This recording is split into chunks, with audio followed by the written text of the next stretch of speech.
The Edge at 11 starts now. Tonight we continue to follow the latest updates after the assassination of political activist Charlie Kirk. The FBI working to learn the identity of a person of interest believed to be the shooter. A new video released earlier this evening shows that person of interest jumping right there from a roof on campus before fleeing into a nearby neighborhood.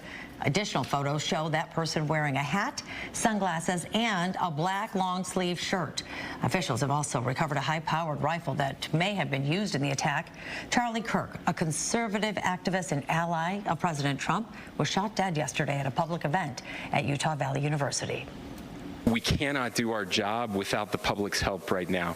The public has answered our call for action. So far, we've received more than 7,000 leads and tips. I would just note that the FBI hasn't received this many digital media tips from the public since the Boston Marathon bombing. An official says the killer appears to be of a college age. Over 200 public tips have been submitted in the investigation. Kirk's family has not announced funeral arrangements yet. Charlie Kirk was 31 years old. And as the investigation continues, it's also being called by so-called cyber sleuths. Yeah, so many of the cyber sleuths are trying to help with the investigation, playing a big role. Fox News' Dave Kinchin joins us live with more. Dave. Yeah, you know, that state official, I believe the governor of Utah, who just spoke moments ago talking about those more than 7,000 tips coming in and really not getting this many tips and leads generated, according to the FBI, since that Boston Marathon bombing, really underscores the role that social media folks are helping to generate in all of this here.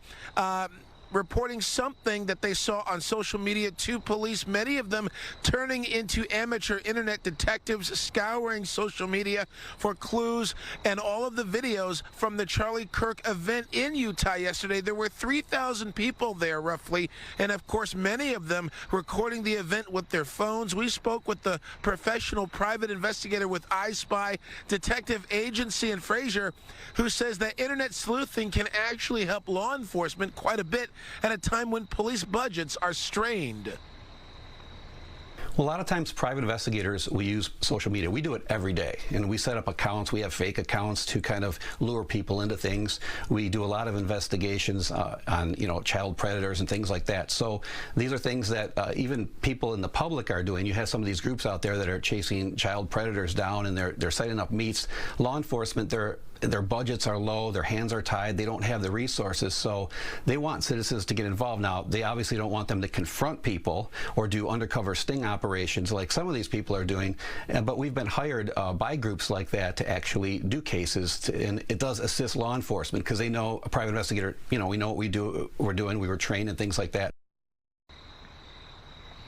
Experts say there is, of course, the other side. Sometimes there is confusion. There was an arrest announced initially right after that shooting, but that turned out obviously not to be the suspect according to authorities on this case. But they continue to do the work, and they continue to ask for the public's help at this hour. Reporting live, Dave Kinchin on The Edge. Perspective is everything when you're looking at a crime that just happened. And obviously years ago, before 2004, 2005, when a crime happened, maybe there was one camera looking, and now you have thousands of cameras, and those angles have to make a world of difference when trying to piece things together.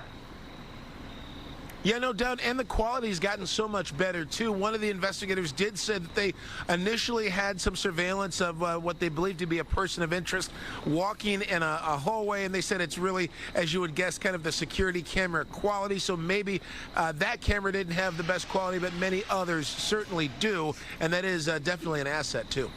I imagine they'll be talking about progress and an arrest with this case very, very soon. I know we'll be on top of it. But Dave Kinchin, for that unique perspective, thank you.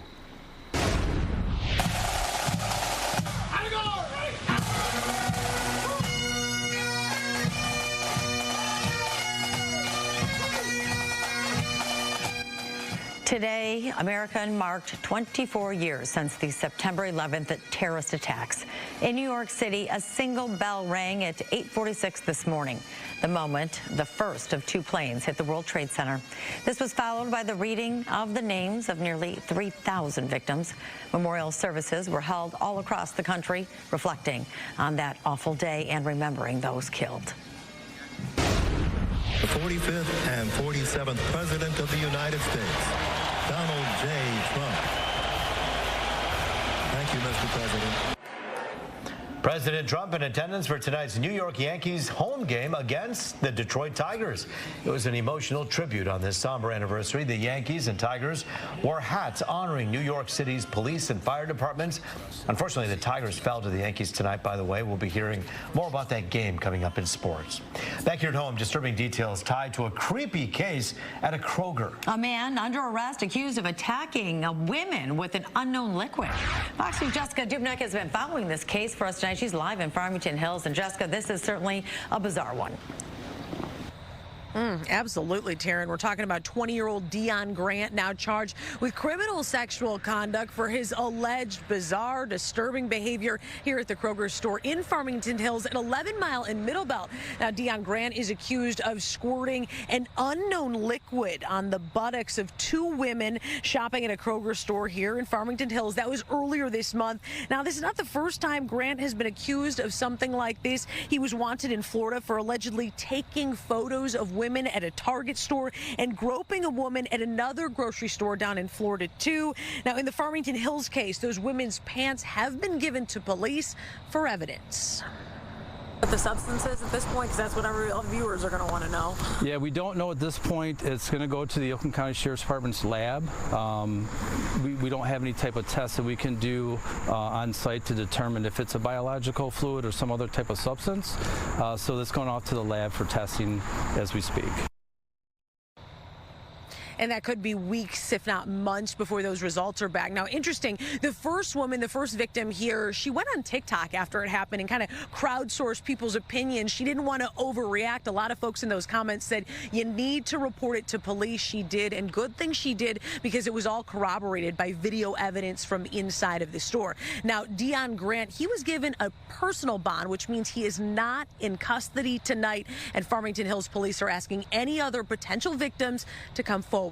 Reporting live in Farmington Hills, Jessica Dubnik on The Edge. Well, Jessica, you talked about he had a history in Florida of doing some other alleged assaults or groping. I mean, what about his mental health? Have we heard anything along those lines? Because certainly these are some, I guess, out of the ordinary sort of crimes.